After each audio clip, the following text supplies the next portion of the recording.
क्या बोला था? कि मेम्ब्रेन बाउंड नहीं होगा, मतलब जो कुछ प्रोकैरियोट्स रहेंगे। कुछ प्रोकैरियोट रहेंगे, कि बताया था कि प्रोकैरियोट में कोई भी मेम्ब्रेन बाउंड ऑर्गेनेल होता ही नहीं है। हाँ सर, ऐसा कुछ बताए थे, मतलब ऐसा कुछ क्यों, यही बताया था। रिमेम्बर रिमेम्बर नहीं कर पा रही थी, लेकिन आपने हाँ, बोले थे। प्रोकैरियोट में मेम्ब्रेन बाउंड ऑर्गेनेल होता ही नहीं, तो इंक्लूजन बॉडीज भी मेम्ब्रेन बाउंड नहीं होती हैं। ठीक है, it is the form of inclusions. Inclusions का मतलब यही होता है, उसमें कोई मेम्ब्रेन नहीं होता है, बुलबुला होता है। बुलबुले कोई मेम्ब्रेन थोड़ी, पानी से ही चारों तरफ पानी से ही घिरा रहता है ना। एयर है, उसमें कोई मेम्ब्रेन थोड़ी, तीसरी किसी चीज की मेम्ब्रेन है, लिपिड और प्रोटीन की कोई मेम्ब्रेन नहीं होती उसकी। ठीक, तो इट इज, इसीलिए उसको बोल रहे हैं इंक्लूजन बॉडी। अगर मेम्ब्रेन होती तो एक पर्टिकुलर नाम दे देते हैं उसको। ठीक, इसलिए उसको बोल रहे हैं इंक्लूजन्स के फॉर्म में है। जैसे इंक्लूजन्स होता है ना, कुछ डाल दो पानी के अंदर, वॉइस डाल दो, in the form of inclusions के फॉर्म में आ गए। ठीक, तो प्रोकैरियोट में कोई भी मेम्ब्रेन बाउंड नहीं होता है। तो ये याद रखना, जो भी चीजें पढ़ रहे हैं इनमें से किसी में भी मेम्ब्रेन नहीं, मेम्ब्रेन आएगी प्रो यूकैरियोट में, प्लाज्मा मेम्ब्रेन को छोड़ के, है ना। प्लाज्मा मेम्ब्रेन तो दोनों में ही है, पूरे साइटोप्लाज्म को कवर करके रखा हुआ है। चलो, तो इंक्लूजन मेम्ब्रेन जो होते हैं, non bounded by any membrane system of cytoplasm में फ्रीली पड़े रहते हैं। अब जो चीज ये स्टोर करके रखते हैं उसी के बेसिस पे इनका नाम है। ठीक है, अगर ये फॉस्फेट कर ले इंक्लूजन बॉडी, तो उसको बोलते हैं फॉस्फेट ग्रेन्यूल्स। Phosphate granules. ठीक, अगर क्या स्टोर करके रखना है, फॉस्फेट अपने उसके अंदर, ग्रेन्यूल्स के अंदर। अगर कार्बोहाइड्रेट स्टोर करके रखते हैं, सॉरी, हाँ, अगर कार्बोहाइड्रेट करके रखते हैं तो उसको बोलते हैं ग्लाइकोजन ग्रेन्यूल्स। ग्लाइकोजन को कर रहे हैं ना, ग्लाइकोजन क्या है, कार्बोहाइड्रेट है। तुम्हारे अंदर भी रहता है ग्लाइकोजन स्टोर, तो ग्लाइकोजन ग्रेन्यूल कहते हैं। एक होता है साइनो पिगमेंट्स स्टोर है, साइनोफाइसियन ग्रेन्यूल्स। ये अलग अलग ग्रेन्यूल्स हैं। ठीक है, साइनोफाइसियन ग्रेन्यूल्स पिगमेंट्स करके रखेगा, फॉस्फेट ग्रेन्यूल्स फॉस्फेट स्टोर करके रखेगा, साइनो ग्लाइकोजन ग्रेन्यूल्स क्या करके रखेगा, ग्लाइकोजन को रखेगा। ठीक है, उसके अलावा एक और होता है, चार होते हैं टोटल। एक होता है गैस वैक्यूल।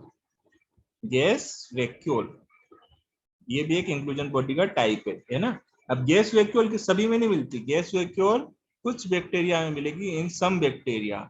कुछ बैक्टीरिया में, किसमें, कुछ बैक्टीरिया हैं जैसे जो फोटोसिंथेसिस करेंगे, फोटोसिंथेसिस। ठीक है, जो क्या करेंगे, फोटोसिंथेसिस करें, उनमें क्या मिलता है, गैस वैक्यूल। और फोटोसिंथेसिस में क्या निकलेगी, O2। वो O2 गैस के फॉर्म में क्या हो जाएगी, स्टोर हो जाएगी।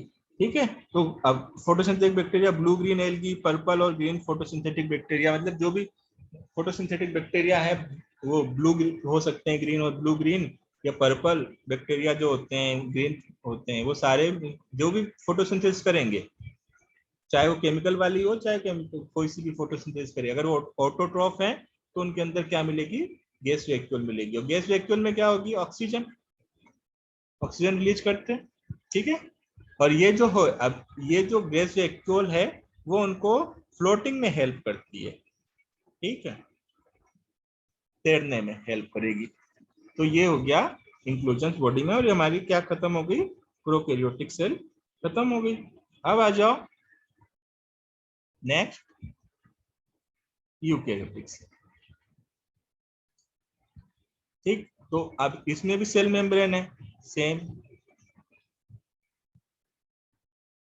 देखो, सेल मेम्ब्रेन जो होती है वो, इसकी पहले बताया था कि पहले तो अच्छे से स्टडी हो नहीं पाई, फिजिकल केमिकल प्रोसेस से हो पाई। आफ्टर जो इलेक्ट्रॉन माइक्रोस्कोप की डिस्कवरी हुई, तो इसकी वेल स्टडी कब हुई है, detail study, detailed study in after, study after invent of electron microscope, electron microscope को 19 1950 के अराउंड, 1950 के दशक में, 1950s में, 1953 है शायद, तो 1950s के अराउंड तुम्हारे एनसीईआरटी में लिखा हुआ है।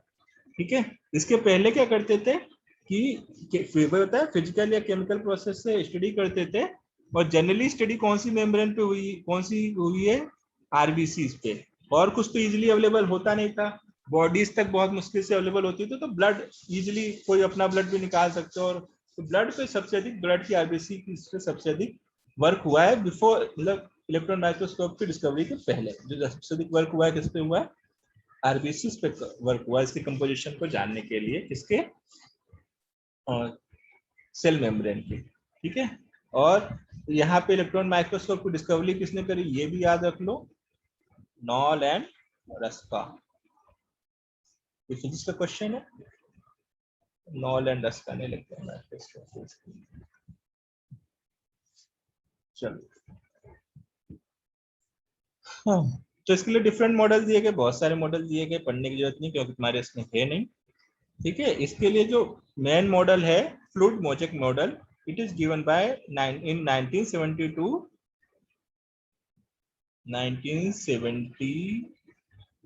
में सिंगर एंड निकोलसन।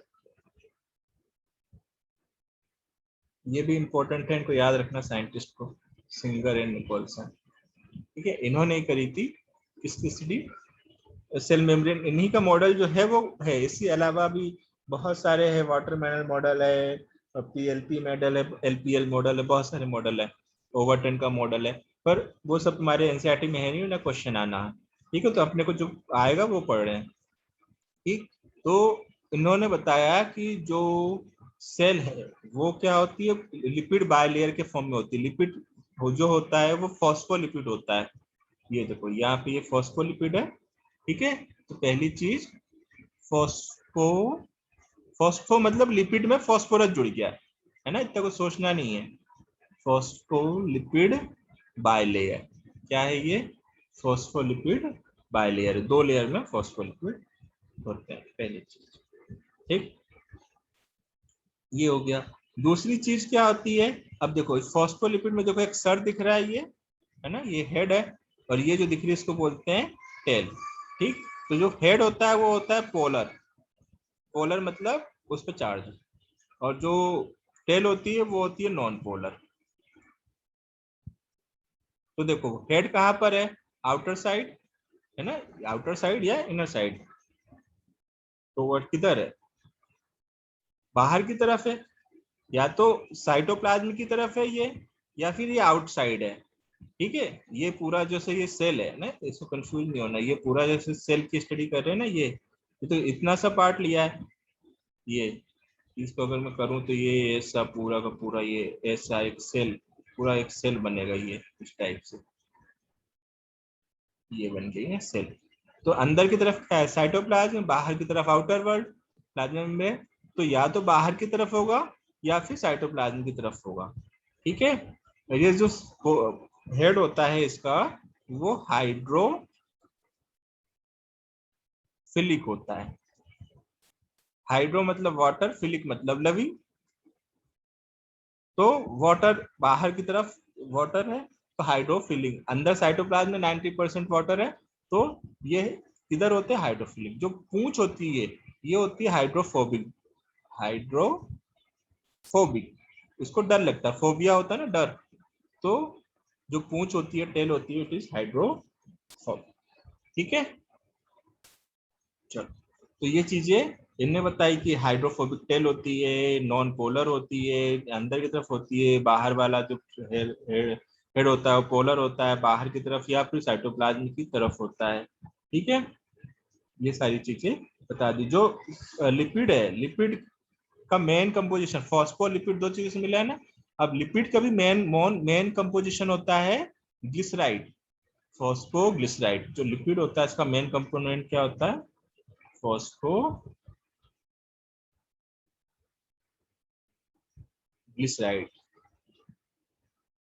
ठीक है, ये याद रखना है। बायोमोलिक्यूल्स में बताऊंगा ग्लिसराइड्स क्या होते हैं, ग्लिसरीन से बनते हैं, बता चुका हूँ, पढ़ा चुका हूँ, पर फिर भी मैं भी फिर से समझाऊंगा। ठीक है, चलो। तो ये है। अब मेनली जो इसके अंदर क्या क्या होता है, तो सेल मेम्ब्रेन में सीएम में लिपिड भी होता है, देख ही लिया, ठीक है। लिपिड होगा, प्रोटीन होगा, और सम अमाउंट में कार्बोहाइड्रेट भी होता है। सीबीएच का मतलब कार्बोहाइड्रेट, ठीक है। तो ये जो कंपोजिशन होता है ना इनका, अलग अलग सेल में अलग अलग होता है। ऐसा नहीं कि हर सेल में लिपिड और प्रोटीन का कंपोजिशन सेम रहेगा। जैसे कि जो तुम्हारी आरबीसी है, आरबीसी ह्यूमन आरबीसी के लिए जो कंपोजिशन है वो है 70%, सॉरी 40% लिपिड, और बचा 52% बचा मतलब प्रोटीन, और बचा कितना 92 हो गया, बचा 8% कार्बोहाइड्रेट। तो ये कंपोजिशन है किसके अंदर, आरबीसी के अंदर प्लाज्मा मेम्ब्रेन का इतना परसेंट है। तो ये डिफरेंट सेल में डिफरेंट होता है, ठीक। तो इसको मैं हटा रहा हूं, फिर और चीजें करते हैं। अब जो फ्लूइड मोजेक मॉडल है, इसका एक और नाम होता है quasi fluid model.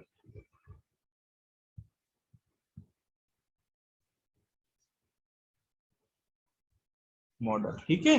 Quasi fluid model, quasi fluid nature के कारण दिया। क्वासी फ्लूइड का मतलब होता है कि जो, ऐसा मान लो कि जैसे बहुत गाढ़ा विस्कस कोई सब्सटेंस है, उसके अंदर कोई चीजें तैर रही हैं, है ना, बहुत गाढ़ा चीज है। क्वासी फ्लूइड का मतलब बहुत गाढ़ा है, ठीक है। उसके अंदर जैसे कीचड़ होता है ना, मान लो कीचड़ टाइप से, अब उसके अंदर तुम कोई भी चीज डाल दो, पत्थर वत्थर, तो थोड़ी देर डूबते डूबते भी वो क्या लगा, टाइम लेता है उसको। पत्थर को पानी में फेंको तो तुरंत डूब जाएगा, पर एक बहुत ज्यादा गाढ़ा कीचड़ में फेंको तो क्या होगा कि वो डूबेगा भी, पर वो बहुत स्लो रेट से, है ना।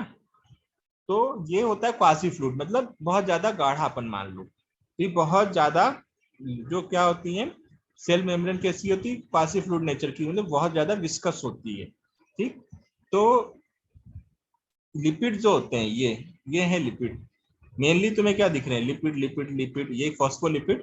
पूरी जगह पे क्या दिख रहे हैं, फॉस्फोलिपिड। तो पूरा जो है ये लिक्विड किसका बना हुआ, पूरा जो ये क्वासी फ्लूइड है या फ्लूइड है, मोजेक मॉडल है, वो किसका बना हुआ, लिपिड का। बीच बीच में देखो कहीं पे प्रोटीन है, ये प्रोटीन ये प्रोटीन ये प्रोटीन, बीच बीच में कहीं पे प्रोटीन या तो ऊपर है या नीचे है या इम्बेडेड है, ठीक है। अब तुम्हारी एनसीईआरटी में प्रोटीन को केवल दो बताया है, हुआ है पेरिफेरल और इंटीग्रल। चैनल प्रोटीन का नहीं बताया, उसको इंटीग्रल प्रोटीन के अंदर ही मान लिया हुआ है। इंट्रिंसिक प्रोटीन होता है, और तो एक हुआ पेरिफेरल प्रोटीन, ये देखो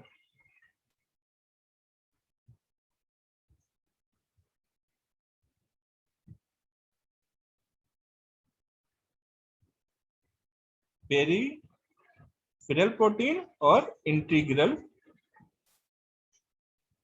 प्रोटीन, दो टाइप के प्रोटीन पाए जाते हैं, ठीक है। पेरिफेरल मतलब जो पेरिफेरी पे मिले, बाहर हो या अंदर की तरफ हो, ठीक है। और इंटीग्रल प्रोटीन जो इंटीग्रेटेड हो, इंटीग्रेटेड मतलब उस अटैचमेंट हो, उसी के अंदर हो। तो जैसे चैनल प्रोटीन है, कैरियर प्रोटीन है। चैनल प्रोटीन क्या करते हैं, पास देते हैं, कैरियर प्रोटीन मॉलिक्यूल्स को कैरी करके अंदर या बाहर लेके जाते हैं। तो दो प्रोटीन, फर्स्ट पेरिफेरल प्रोटीन, दूसरा इंटीग्रल प्रोटीन, दो टाइप के प्रोटीन पाए जाते हैं, ठीक है। तो जो पेरिफेरल प्रोटीन होगा वो ऑन सरफेस होगा, इसको याद रखना, बाहर अंदर नहीं करना, ऑन सरफेस, अंदर वाली सरफेस पे भी हो सकता है, बाहर वाली सरफेस पे भी हो सकता है, क्योंकि लिपिड की बाय लेयर है। तो ऑन सरफेस होता है इंटीग्रेटेड, इंटीग्रल अंदर की तरफ धसे होते हैं, इम्बेडेड होते हैं, ठीक है। तो इससे क्या आया कि जो ये जो और ये जो लिपिड होते हैं ये आपस में मूवमेंट करते रहते हैं। ये लिपिड जो है ये इधर चला जाएगा, ये जो है ये यहाँ चला जाएगा, यहाँ आ जाएगा। जब ये इस मूवमेंट को बोलते हैं फ्लिप फ्लॉप मूवमेंट, ठीक है।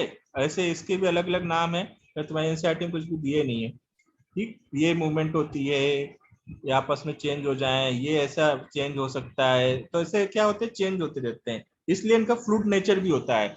मतलब सेमी फ्लूइड है, उसके बाद भी ये क्या है, फ्लूइड है। मतलब अब इसमें क्या है, फ्लूइडिटी एक बनी हुई है ना। अब एबिलिटी इनके अंदर मूव करने की, ठीक, किसके कारण है।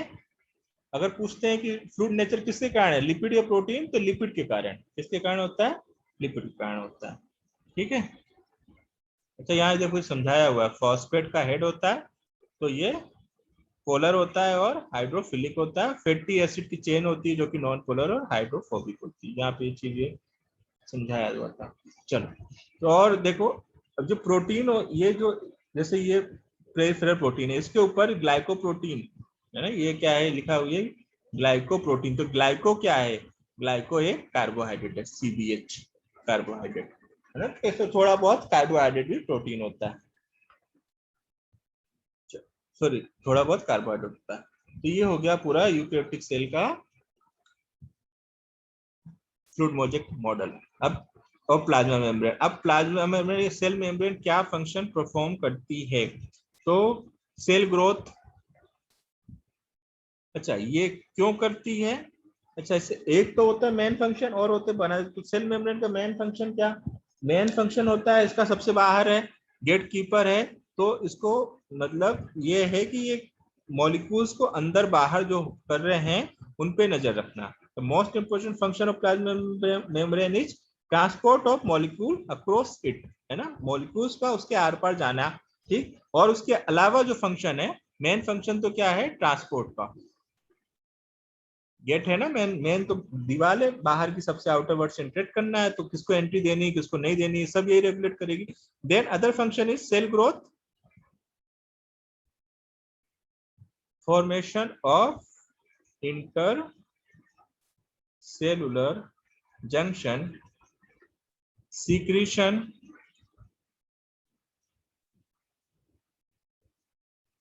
एंडोसाइटोसिस, एंडोसाइटोसिस मतलब खाना, सेल डिवीजन, सेल डिवीजन तो हो गया, सेल ग्रोथ मतलब सेल ग्रोथ मतलब बढ़ना, सेल को डिवाइड करना। ये सब क्यों पॉसिबल हो पाया है, केवल इसके फ्लूइड नेचर के कारण। किसके फ्लूइड नेचर के कारण, प्लाज्मा मेम्ब्रेन के फ्लूइड नेचर के कारण। ठीक, तो ये हुई प्लाज्मा मेम्ब्रेन के बारे में। ठीक है। अब दो टाइप के ट्रांसपोर्ट होते हैं प्लाज्मा मेम्ब्रेन में, एक होता है पेसिव ट्रांसपोर्ट, एक होता है एक्टिव ट्रांसपोर्ट। ठीक है, पेसिव मतलब इनएक्टिव, कोई भी एनर्जी नहीं लगेगी, नो एनर्जी। एक्टिव मतलब यूज एटीपी, एटीपी का यूज करेंगे। ठीक है, तो सिंपल है पेसिव ट्रांसपोर्ट। अब जैसे सेल है किसकी बनी हुई है, लिपिड बायलेयर की, तो इससे जो है मेनली लिपिड लिपिड है, तो कोई भी लिपिड इससे इजीली पास हो सकता है। फैट सोल्यूबल चीजें जो हैं, फैट सोल्यूबल जो भी चीजें हैं वो इजीली, मतलब जनरली उनका मूवमेंट जो होता है वो पैसिव होता है फैट सोल्यूबल का। अगर वाटर सोल्यूबल है तो उसका मूवमेंट एक्टिव ट्रांसपोर्ट से होगा। जनरल एक बात बता रहा हूँ, उसके अलावा तो फिर अपन ATP, sodium potassium ATP pump होता है। ठीक है, 3 सोडियम को बाहर फेंकते हैं और 2 पोटेशियम अंदर आते हैं, 2 पोटेशियम आयन 2 सोडियम आयन, 3 बाहर जाएंगे आउट और 2 इन होते हैं, क्या, K+ और Na+। ये होता है सोडियम पोटेशियम एटीपी पंप। यहाँ पे एनर्जी यूज होती है, एक्टिव ट्रांसपोर्ट का एग्जांपल है। ठीक है, पैसिव ट्रांसपोर्ट का एग्जांपल, एक तो जनरल बात बता दी, उसके अलावा पैसिव ट्रांसपोर्ट किसका होता है, थ्रू ऑस्मोसिस के थ्रू होता है। ठीक है, वाटर चैनल या कोई भी चैनल अगर जैसे बना, जैसे चैनल प्रोटीन था तो चैनल प्रोटीन के थ्रू जो भी ट्रांसपोर्ट होगा वो पैसिव होगा, चैनल प्रोटीन के थ्रू। ठीक है, न्यूट्रल सोल्यूट है कोई, ना इसका ना उसका तो भी जाने देते ना, ना तुम्हारा दोस्त है ना कोई दुश्मन, तो जाने तो क्या मतलब ही नहीं, न्यूट्रल जो भी हुए सोल्यूट्स उनको जाने देते हैं। ठीक, तो ये हुआ पैसिव ट्रांसपोर्ट।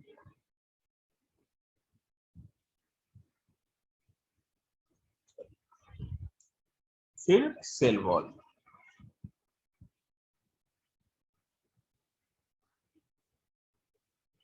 अब जो सेल वॉल है उसमें अलग अलग कंपोजिशन दे रखे हैं। जो एल्गी के सेल वॉल है, आज ना सेल वॉल तक पढ़ेंगे, फिर इसके बाद एंडो मेम्ब्रेन सिस्टम रहेगा, उसको पढ़ना है।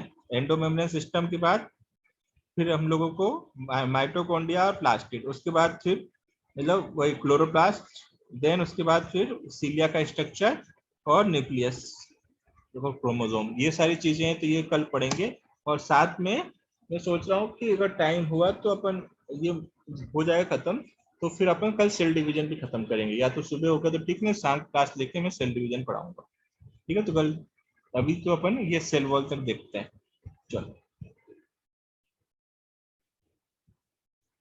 ठीक है। फिर जब सेल डिवीजन हो जाएगा, सेल सेल पढ़ाया इसलिए सेल डिवीजन साथ में खत्म कर दूंगा, उससे पूरा का पूरा मिलता जुलता ही है ऑलमोस्ट सारी चीजें, बस डिवाइड करना है तो अपन सीख जाएंगे, ठीक। उसके बाद फिर वापस आएंगे अपन एनिमल किंगडम पे, जब सेल डिवीजन खत्म हो जाएगा, कल हो जाएगा, तो परसों से अपन क्या चालू कर देंगे वापस, एनिमल किंगडम, ठीक। चलो अभी देखो सेल वॉल, तो जो एल्गी की सेल वॉल होती है वो बनी होती है सेलुलोज की और गैलेक्टेंस की, गैलेक्टेंस याद रखना है,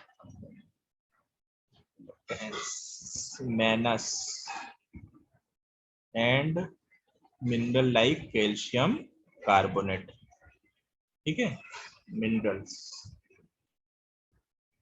ठीक है, इसकी बनी होती है एल्गी की सेल वॉल। प्लांट की सेल वॉल, प्लांट का इतना जानते हो, सेल वॉल हेलिसल सेलुलोज, सेलुलोज के बाद है ये जो बनाया है, इसका मतलब होता है ऊपर वाला ही, तो सेलुलोज, हेमी सेलुलोज, प्रोटीन और पेक्टिन, इनकी बनी होती है इसकी प्लांट की सेल वॉल। फंजाई की सेल वॉल काइटिन की बनी होती है, बता चुका हूं ना, अपन तो यहाँ पे इसकी बात कर रहे हैं।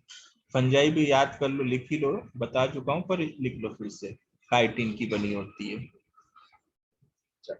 अब आ जाओ तीन टाइप, मतलब अब आ जाओ सेल वॉल का, प्लांट के जो सेल वॉल है उसका स्ट्रक्चर पढ़ते हैं ना। तो देखो जो सबसे पहले बनती है, सबसे फर्स्ट जो बनेगी है ना, फर्स्ट जो फॉर्म होगी वो होती है प्राइमरी सेल वॉल, ठीक है। ये एबिलिटी होती है प्राइमरी सेल वॉल में ग्रोथ की, एबिलिटी टू ग्रो या ग्रोथ, ठीक है, एबिलिटी होती है प्राइमरी सेल वॉल में ग्रोथ करने की, ठीक है। बाकी किसी में सेकेंडरी में नहीं होती है, बच्ची कौन सी सेकेंडरी बच्ची, बस सेकेंडरी में नहीं होती है, ठीक है। No ability to growth, no ability to growth, बस यही डिफरेंस है। फर्स्ट फॉर्म कौन सी होगी, प्राइमरी, नाम से पता है फर्स्ट फॉर्म होगी, और वो से अब देखो ये हो गया, फिर आता है मिडिल लेमिला, तो ये एक सेल है,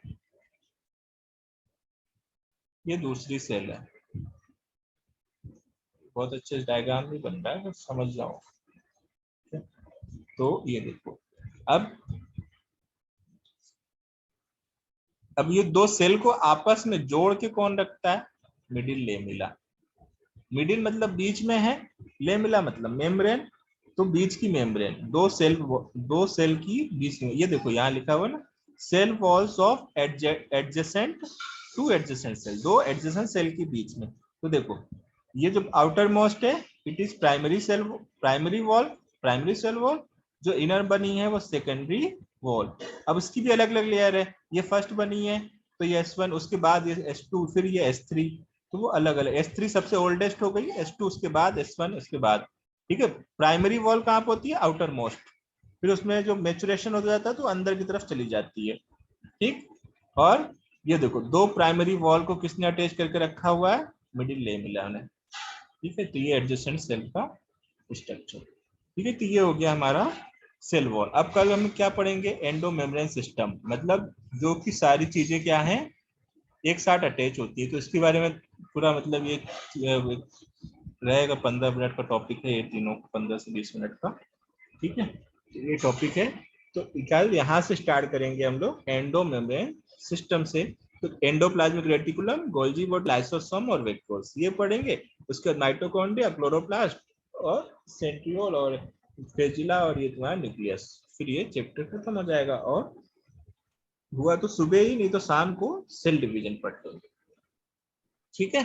तो इसके यहाँ तक के क्वेश्चन लगा लेना और एक बार एनसीईआरटी से रीड कर लेना और रिवीजन कर लेना। हाँ अंकित बताओ। ये जो मिडिल लेमिना होती है इसको इनर मोस्ट लेयर कह सकते हैं कि secondary cell wall? Innermost कौन सी होगी लेयर? इनर मोस्ट ये वाली होगी ना, क्या बोलते हैं इसको, innermost secondary cell wall. इसमें देखो प्राइमरी जो होती है तो बाहर की तरफ होती है, ठीक है, देन सेकेंडरी। ठीक है, अब सेकेंडरी की भी S1 S2 S3 दी है ना, तो अलग अलग लेयर हैं। जो सबसे पहले बनी थी वो S3, देखो सॉरी इसमें नहीं आ रहा, इधर वाले में देखो S1, ये देखो आउटर मोस्ट है, देन S2, देन S3। ये कर्सर दिख रहा है मेरा। सेकेंडरी इतना डिटेल में पूछेगा नहीं, ये पूछेगा इनर कौन सी होती है, सेकेंडरी वॉल इनर होती है, प्राइमरी वॉल आउटर होती है। दो और मिडिल लेमिना किसको ऐड करता है, दो प्राइमरी वॉल को ऐड करता है, कौन, मिडिल लेमिना। ठीक है, तो ये खत्म हो गया है ना। अब इसको कल आगे कंटिन्यू करेंगे। रिवीजन कर लेना एक बार सभी का। सुबह अपन वही 7:15 के आसपास, 8 या 8:15 से क्लास लूंगा मैं, है ना। मैं लिंक भेज दूंगा 7:30 पौने 8 बजे तक। तो सुबह इस चैप्टर खत्म कर लेंगे या तो, और अगर हुआ, अगर ज्यादा टाइम नहीं लिया तो कल सुबह ही अपन सेल डिवीजन खत्म करेंगे। सेल डिवीजन मतलब समझाने में थोड़ा टाइम लगेगा उसको, आधा घंटा। जैसे अपन ने पहले प्लांट के पहले समझाया था ना, प्लांट किंगडम पहले, उसे उसको थोड़ा सा समझना रहेगा। बाकी इसमें कुछ भी नहीं है, बहुत इजी टॉपिक है सेल डिवीजन भी। ठीक है, चलो फिर कल मिलते हैं।